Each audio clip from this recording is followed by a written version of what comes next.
Pronounce that name?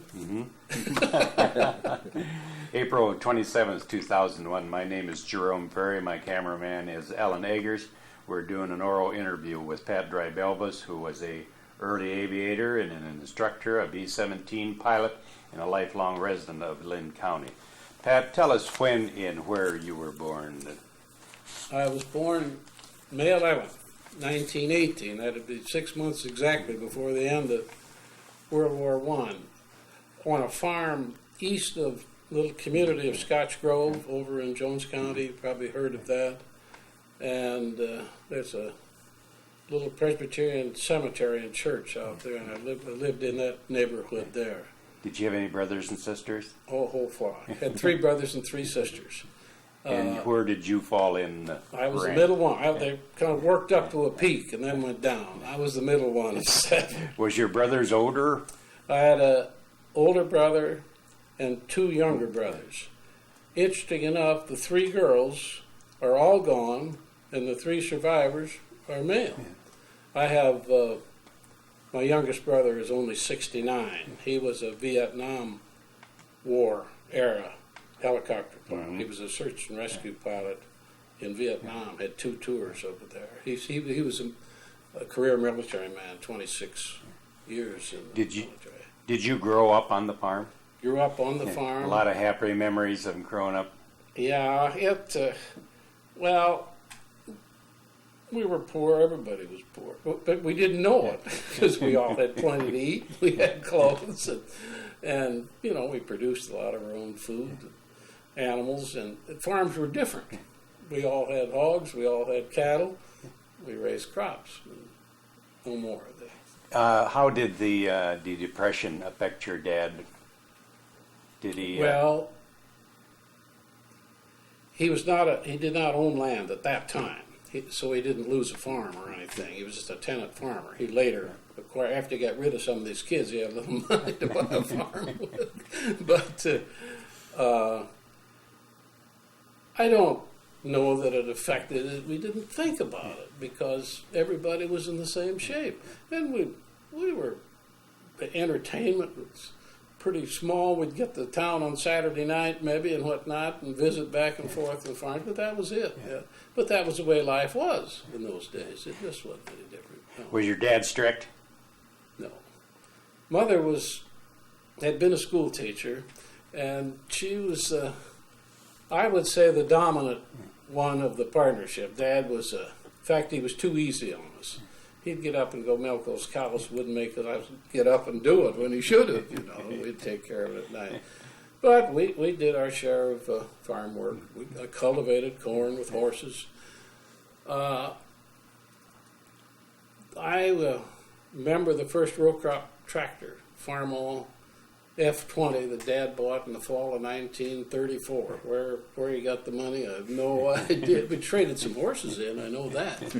And so while I was in school then, I spent my summers on the farm, I guess until I was about a junior or senior in college sometime.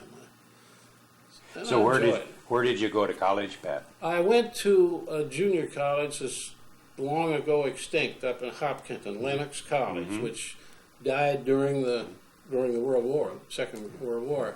And then I went there 2 years, and then I went over to Cornell and got my education there, finished in 1939, just when the war hadn't started yet, but everybody knew it was coming, yeah. I'm sure your dad was not in a position where he could pay for your college. No. How did you... I did about everything. First place, I had a sister living in Mount Vernon. I lived with Fred and Ethel. Right across the corner from the northeast corner of the campus. At that time, there was a Shell station on the corner.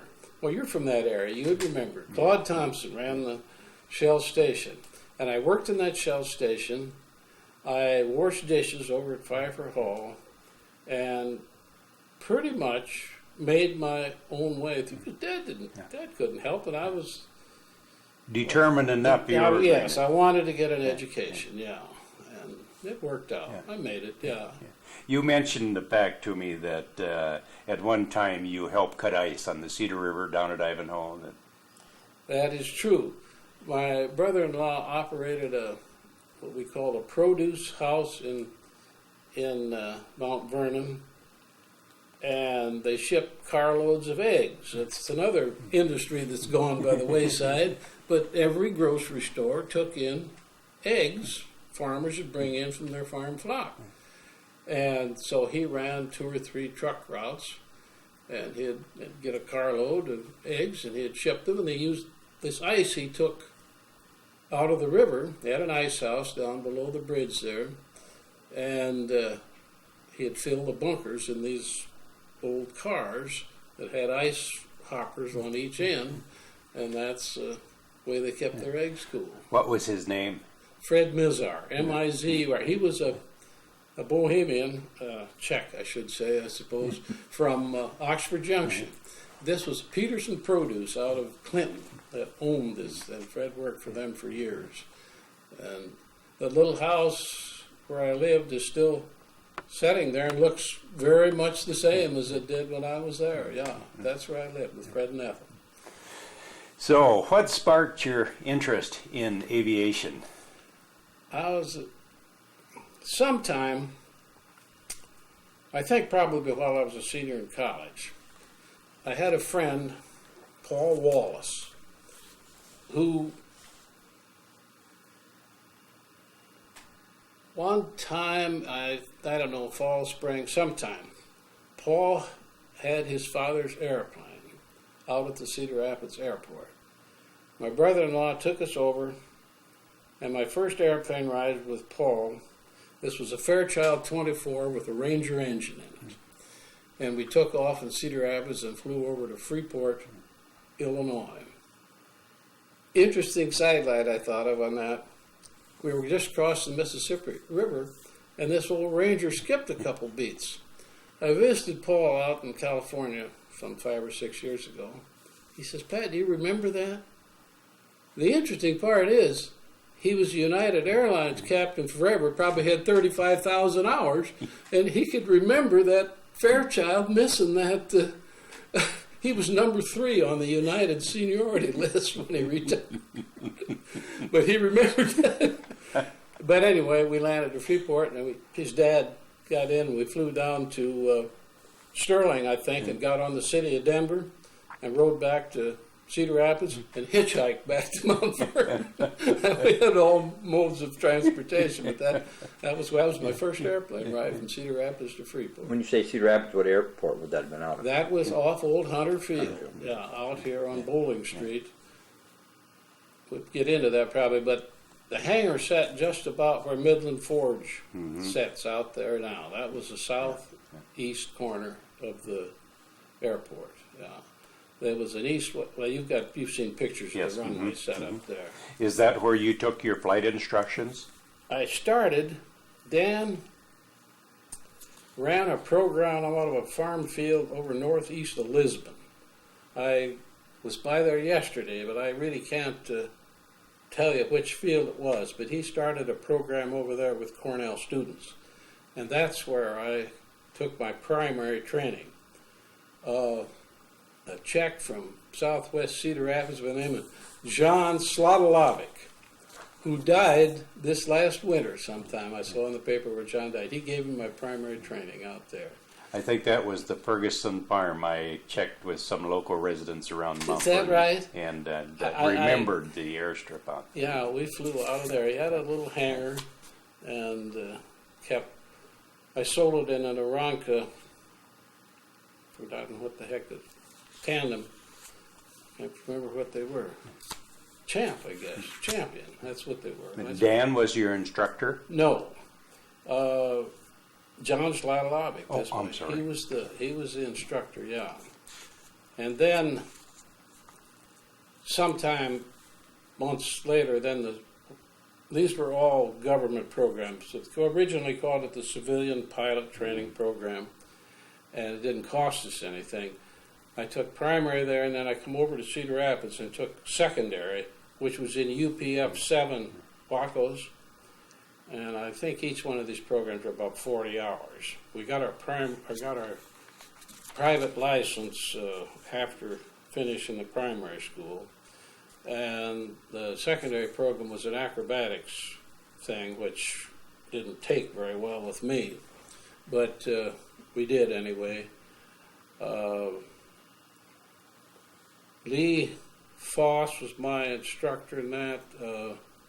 Art Craning was flying another program there. I flew with Art some, and I think it was about 40 hours of that. And then I think after some months or weeks layoff, there was what we called a cross-country program, which was a navigation training program. My instructor was Lacey G. from Independence, Iowa, who had been a Army Air Corps pilot in the 20s, I think, old P-12s and whatnot. And Lacey was my instructor in that. And then after that, they put us back in the Aroncas and gave us an instructor's training course. And at the end of that period, you took a test. Ray Meyer from the CAA took a flight test and got my commercial license and instructor's rating. While I was doing this, then I had moved to Cedar Rapids and was living at 1245 First Avenue. There was a Chinese food place there until just recently, and it closed. The building there was a big white house there.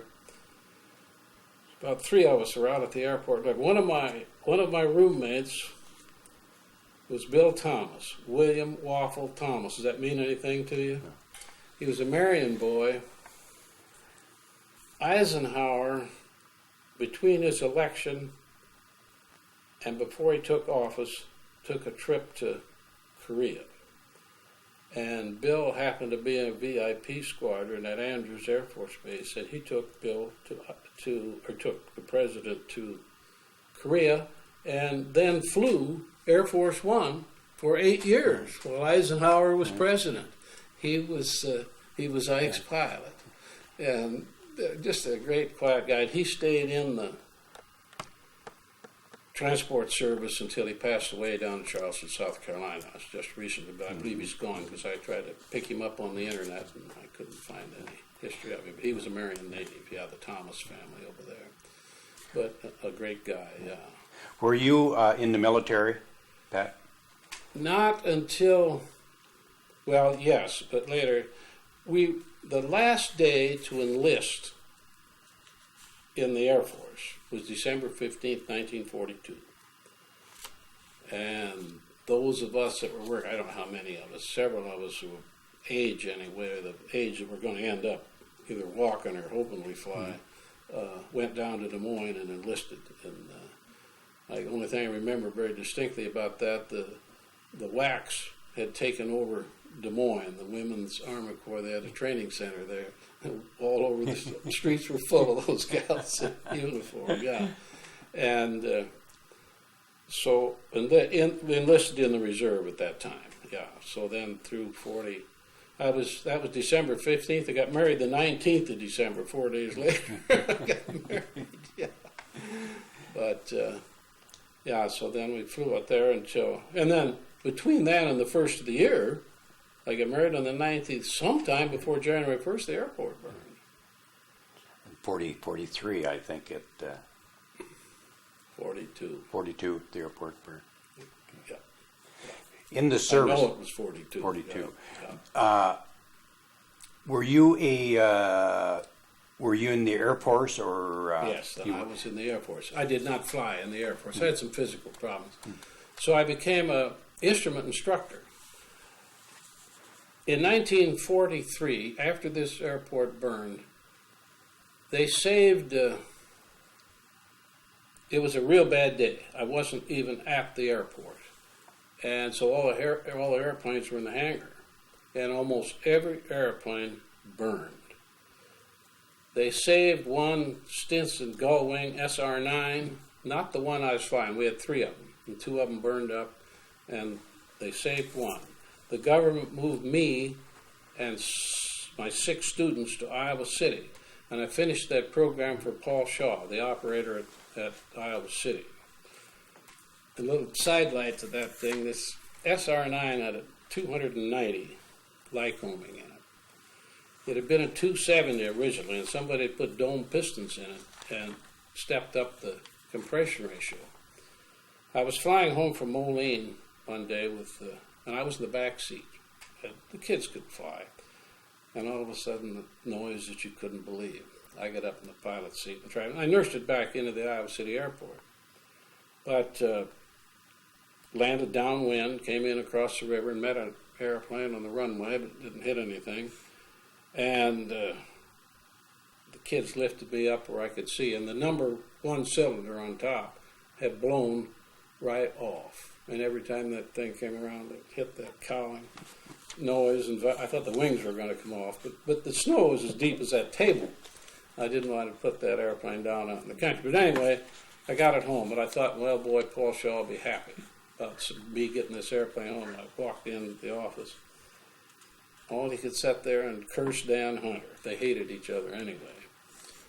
Because Dan knew that airplane had that strip bolts on it when he sold it to him. Well, of course he didn't, but that was the end of that. But I got it home, and I later flew that same airplane after repaired for Iowa Airplane Company in Des Moines.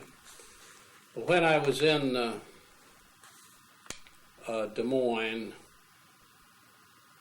somebody came. I think this CPT had then become the War Training Service. Somebody came to me and said, would you like to go down to Texas and get an instrument and multi-engine rating at government expense? So I went down to what was then the CAA Standardization Center at Houston, and they took 15 instructors from all over the United States down there. Only 6 of us got through and got both instrument and multi-engine ratings. We flew UC-78s, which is an old Cessna bamboo bomber, they called it, or something it was, and we flew Lockheed Hudson. So that's where I got my... But then I had an interview I went right to Chicago from Houston and failed the United Physical, where I would have been a United pilot. Didn't work out. But so then I went on to active duty, and the Air Force, or Air Corps at that time, then sent me down to Bryan, Texas, which is right beside College Station, and I went through their instrument training program. The interesting thing there was that they had an ILS system, which the CAA down at Houston the year before didn't have. But the Air Force had an ILS. That was my exposure to the ILS system, and what an improvement over what we were trying to do. And then I served as an instrument instructor down in Texas for the balance of my military career. Didn't care for the military, glad to get out.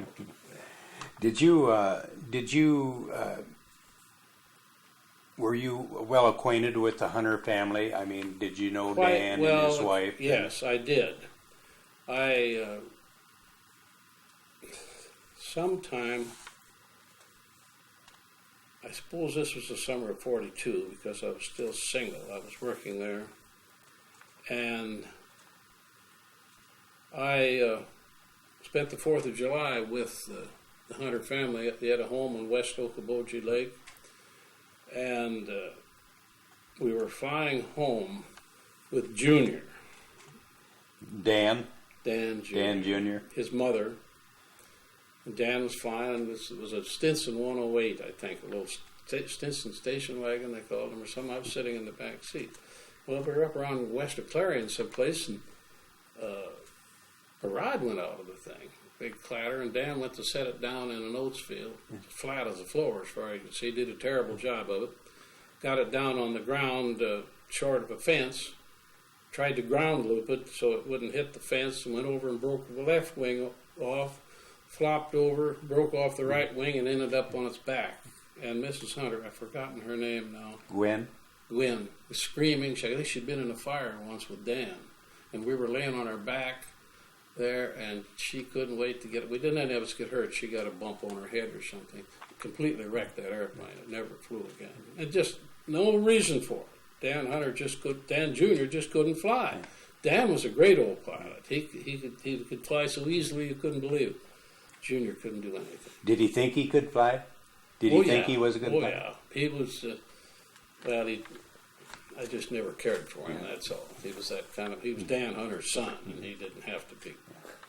Was this Hunter operation, was that something that you could sport yourself with, or did he have a lot of other interests or his fingers in a lot of other businesses? It was I got, when I was flying this navigation program, I got $10 an hour, which was a lot of money in 1941, 42. Yeah, now that was just flight time. But I would fly 6 and sometimes 9 hours a day. So I was, and single, running around Cedar Rapids here. Man, I was king of the walk, I'll tell you. Really was, yeah. And no, making good money. Yeah, it really was.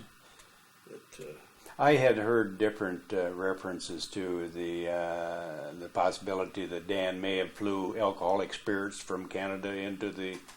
But that, I guess it wouldn't matter. It was more than a rumor, because Dan used to tell you, in old Jenny's out of World War I, they'd go up there and pile I believe the pilot flew in the back seat of those things, and get as much booze as they could in the front. Yeah, he and Shaw both worked at that. Maybe that's where they first got mad at each other. I don't know. Oh yeah, he didn't make any bones about it. Well, Dan told me about selling silk stockings around Cedar Rapids in the wintertime to keep body and soul. Dan never had anything until these government programs started. That's what made Dan, yeah. He had a glider operation of some type in Spencer, didn't he? I worked up, that was when I first got my ticket. I went up there and worked, and that was a nightmare, really. What do you mean by your ticket, Pat? My commercial license, instructor's rating.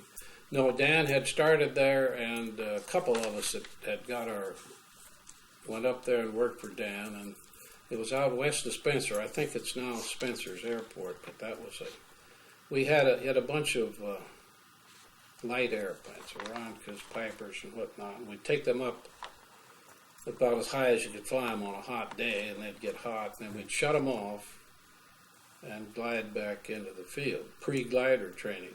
The students were young men who had washed out of basic training in the Air Force, and they wanted to fly. Never understood, if you thought that thing through a little bit, they were going to fly about 3 or 4 hours, and then they were going to be an infantryman. And I wonder how many of those young men died in D-Day, because that was what they were preparing for, and they became glider pilots. Yeah. But that's what they wanted. So I had a note here. Excuse me. During World War II, there was a B-17 that made an emergency landing north of Lisbon. Yeah. Did you recall that? Yes. The crews, we lived in this old house up there in 1245, and 3 or 4 of those crew members stayed with us. The airplane, they did a wonderful job. It was a soybean field, just on the south side of that ridge that runs north there, north of town, mm-hmm. And they put it, a great big field, they put it on the airplane, not hurt a bit, because we were out there. But what happened to the airplane? It was there so long. It was settling down in this soybean field, and they thought they'd get it up on some planks. So they started up a couple of the engines and had one of the enlisted men out on the end of that plank holding it down while they taxied on. When that prop started coming toward him, he let go, and the plank flew up and got a prop. And so in the end, that airplane sat there. They had to get a new engine out there. It sat there for weeks and weeks. Yeah, that was... Oh, I knew the farmer that lived on. His name was Smith. I've forgotten his first name. It landed in early morning. They're out at Wichita, I think, and they had been down to Louisiana, and they got completely lost. And Mr. Smith came down across the field, and they asked him where Wichita was, and he said, "I guess Wichita is in Kansas, but you sure as hell aren't." That's how badly lost these fellas were. Anyway, 3 or 4 of the guys stayed with us there but that airplane sat there a long time. That had to have been a pretty big event for a small town. Like Oh, that. yeah, it was. No, the airplane was not injured. The guys did a wonderful job of getting it down. They were running out of fuel and put it down out there. Boy, were they lost. Did you do you recall, Pat, any of the mechanics or the people you used to work or chum around with out to Hunter's Airport? Yes, Pop Bulis was the chief mechanic. EJ or something, I forget what initial. Pop Bulis. There was a fellow by the name of Goodwin or something. That isn't Goodman, maybe Goodman from Mount Vernon that worked there too. But there was a Charlie Sheets was there. He later worked down in Iowa City. His wife is still living, but Charlie died a couple of years ago. And I'm sure Pop is gone, but Pop was the chief mechanic. I wondered about this, Jerry. I had a picture of this Buff Stinson, a Gullwing 9, with Pop Bulis and this Goodman standing in front of it. I don't have it here. I've looked, and you may be seen it, a book of pictures that I had, and I left it down at the History Centers, even when the History Center was still down on 8th Avenue, and that book should be there. And it's got pictures mostly of the airplanes after the fire and whatnot. But that book is at the History Center, unless it's been thrown away, and I doubt if it has. Yeah. Would this been a photo album, Pat? Yeah. Type. Okay. It's there. Or I hope I gave it to this Mrs. Daniels, and I'm sure she could probably come up with it. It should be there. And I hope this picture of Pop and this other mechanic in front of this Buff Stinson might be. It was a color photo, a real good picture, about a 5x7 frame. I had it on my desk at home for a long time, and I don't have it here. At least I've looked for it very thoroughly, and so I hope it's down there, but I don't know. We will certainly look for it because of the 2003 exhibit coming up. That would be. But that was a good picture. Yeah. Jim Watham, did you know Jim? Yes, I knew Jim. When I first knew Jim, he and Leo Damgee, who was head of the Interstate Finance Company here in Cedar Rapids, had a Culver Cadet. Do you know what a Culver Cadet is? Mm-hmm. I do. And they had, but Jim was running the filling station at 19th Street and Mount Vernon Road. There's a Conoco or something. It was a Standard Oil station. His brother Lee was running a Standard station at 3rd Avenue and 10th Street. But I knew Jim very well. Not only then, but later when, of course, he was operating Watson Flying Service. Yeah. Have you talked to Harold Hall? Yes. I wanted to ask you, tell us about when you married your wife. Where was it, in Scotch Grove? No, in Wyoming. Wyoming. Her father was a dentist in Wyoming. And Watson was a ringleader in that. I don't know how many airplanes were involved, but I can remember the soloist trying to sing a song, and you could, because Jim was a little... Well, what took place? They flew over there, half a dozen of them, I guess, and just took the top off that church, right? I knew what was happening. It was snowing. One guy, Sonny Harrison, flew a UPF-7 and then froze his face. It turned black. Just awful. It was a terrible day. But I don't know how many, but Watson, of course, was the ringleader on that thing. Harold Hall admitted that he had little to do with it, too, because he knew where the church and what time the service was. Harold was a student out there sometime while I was instructing. In fact, Harold was from Onslow, Iowa, incidentally, same town that Howard Hall was from, but they weren't any particular relation or anything. No, Harold's still around. I used to see him here once in a while, and then his brother died, and I haven't seen him for a while. But I knew Harold Hall as long as his father, Bert Hall, used to bring gasoline to my farm, to my dad's farm out there. Played basketball against him, and In all the students that you taught to fly, did any of them give you a bad scare? while flying? Not too bad.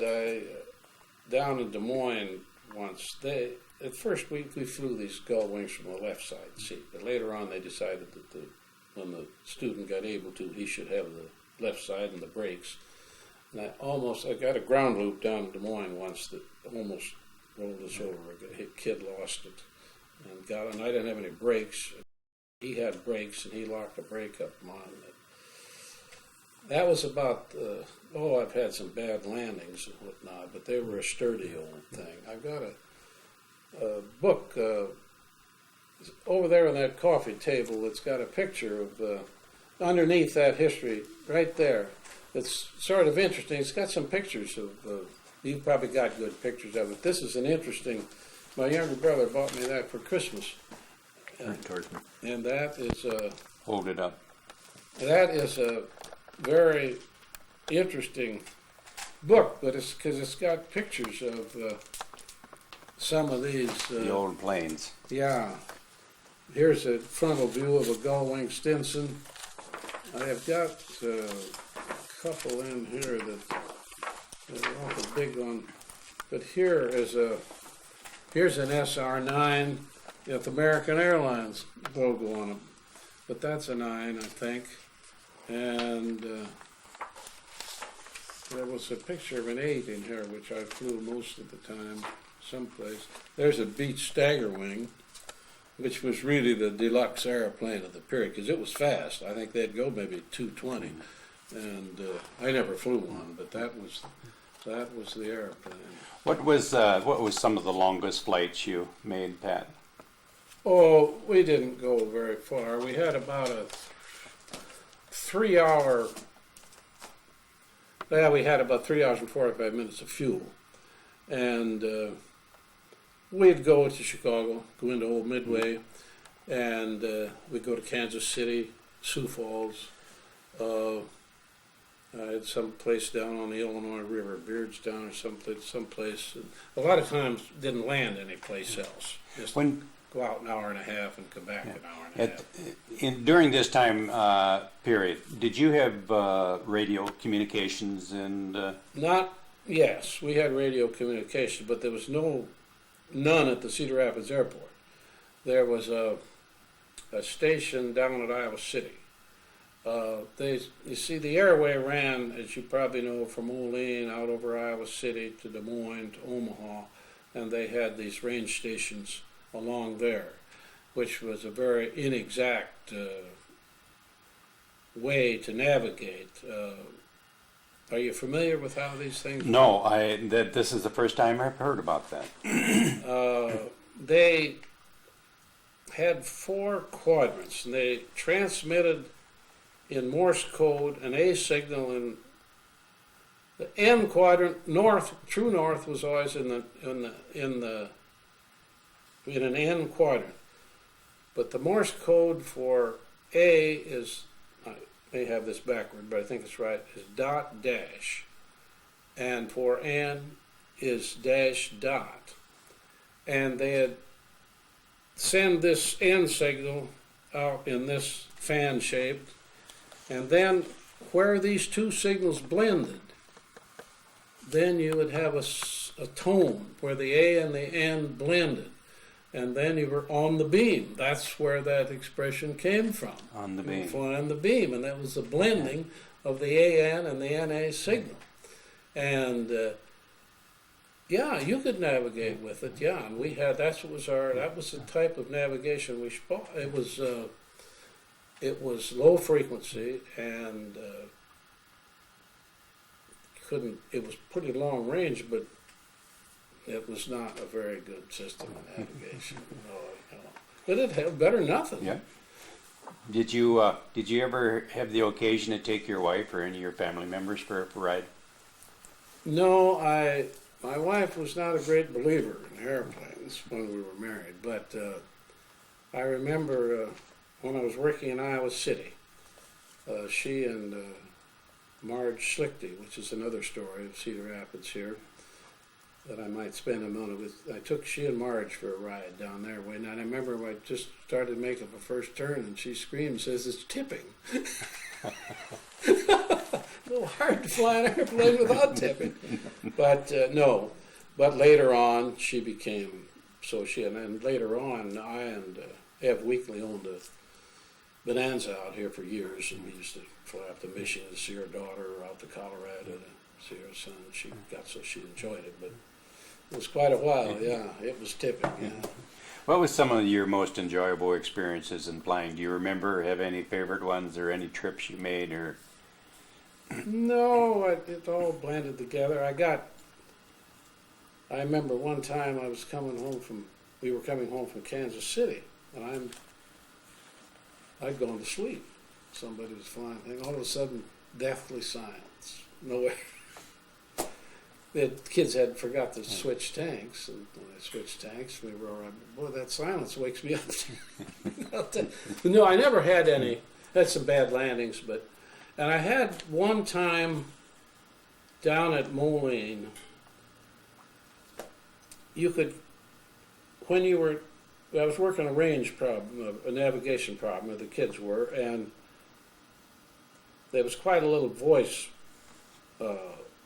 coming over the same frequency, and it was giving the kid trouble. So I could filter out the voice.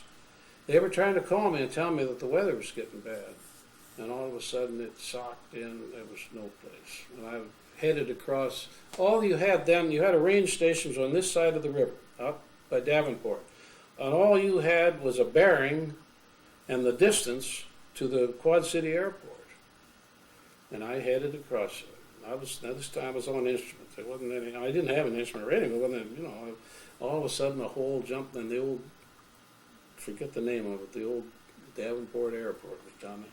Well, I swung that thing over and put that on the ground. I don't know whether it ever made it to Moline. I really don't. I was doing the best I could, but it wasn't very good. Tell us, do you have any children, Pat, grandchildren? I have 3 living children. I have a daughter in Iowa City who has 2 young guys. Would you like to get their pictures? And okay. Well, go ahead. This picture was taken here in this residence, I think, at the time of the day before, probably, of Crystal service. They were all here except David's family, which they were staying downtown someplace. So this then would be the whole family. And these are the 2 young men in Iowa City that are 5 and 7 now, that are my favorites, I hate to say. I was down in Atlanta. Jack Evans and I went down to Atlanta a couple weeks ago, and we went to the Masters Golf Tournament, which is a pretty tough ticket to get. But David got some tickets, and we went to the Masters Golf Tournament. And so I have 3, 5, 7 grandchildren. I don't know whether this should be in this interview or not. Our oldest daughter was murdered in Denver. It'll be 20 years ago next month. She was a homicide victim on May 6, 1981. And she was single, and there were no children there. But so what did you do with your life, Pat, after you got older?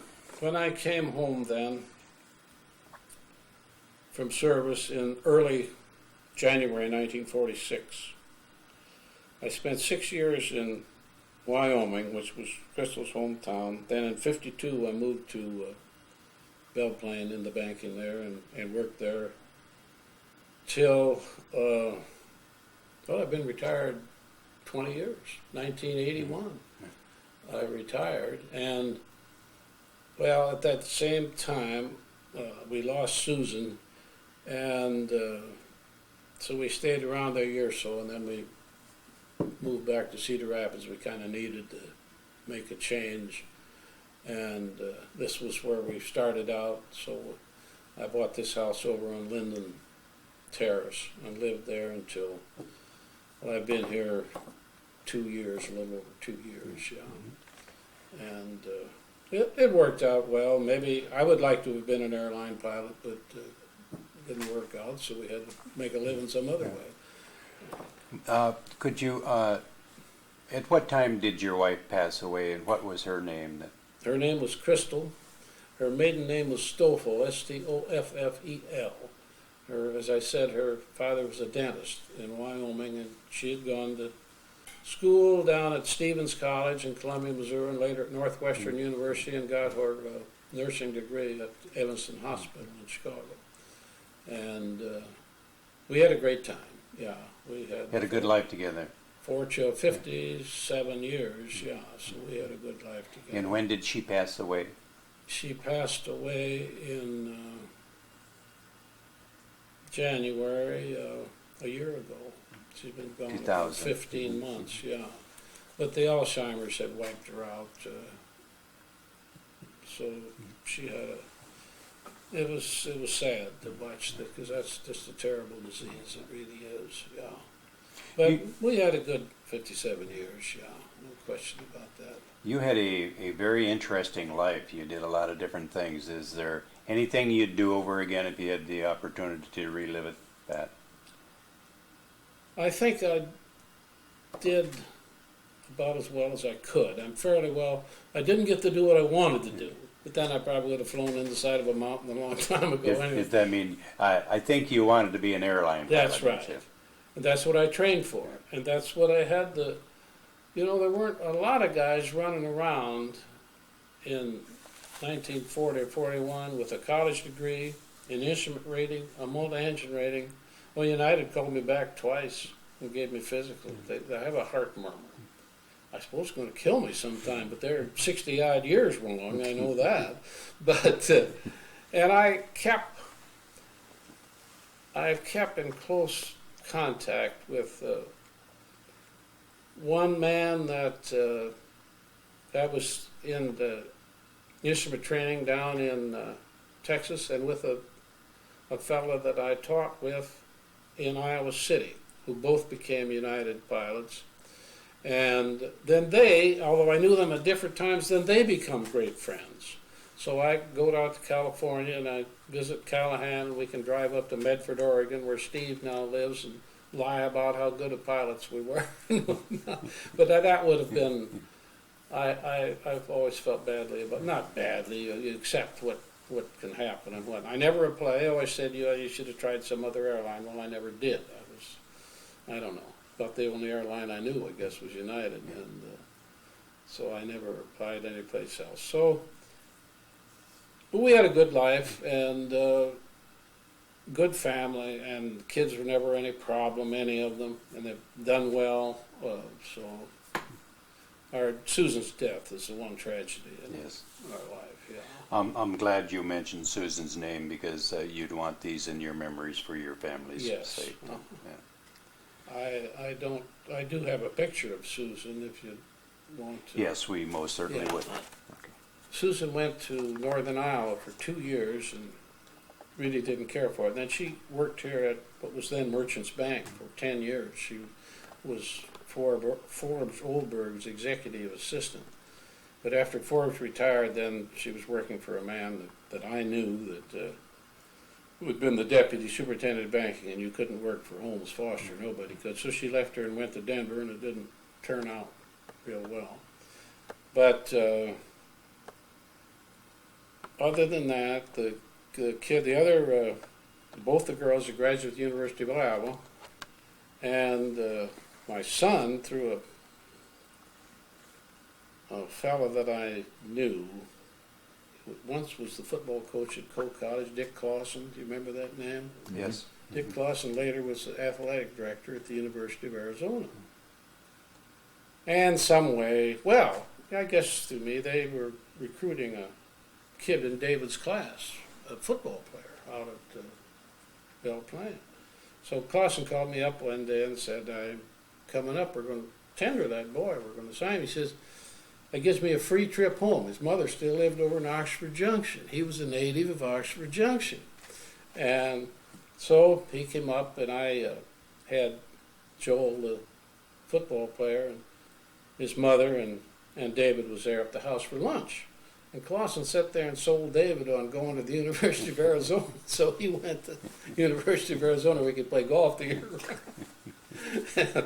So, but the other two girls graduated from Iowa and were both teachers. In fact, Cindy up in Michigan, she's going to retire after this year. She's still teaching. Very good. Deanne, when the two guys came along, she decided that home life was better. So I'm very fortunate to have them close. Yes, you are. And so I get along, yeah. It's some days are lonely, but day like today, I enjoy this, yeah. I could keep Well, you. we enjoyed it too, Pat, in the History Center once, and thank you very much for sharing your memories with us. I'm very, Thank very you. glad to do it. Yeah. Thank you very much. My old logbook, this, I didn't know it was here, is my designation as a cross-country instructor. Jess Green, superintendent of the CPT. I kind of remember that name. I didn't know that was in there, but here's Dan Hunter is signed up here for the primary and the secondary. That's D.H. Hunter's signature up there. Although he just signed as, I don't know, D.H. Hunter, manager. Yeah. Yeah. The secondary course was under the auspices of Cole College, and the primary was under Cornell. I got a couple of grounds instructor readings too in navigation and meteorology, and I taught both those courses for Cole College out here at the airport with some of the students when I was working out here. Well, thank you once again, Pat, for your Well, I've sharing your enjoyed it, and memories. I hope it's helpful to the History Center. I hope it turns out. Yeah.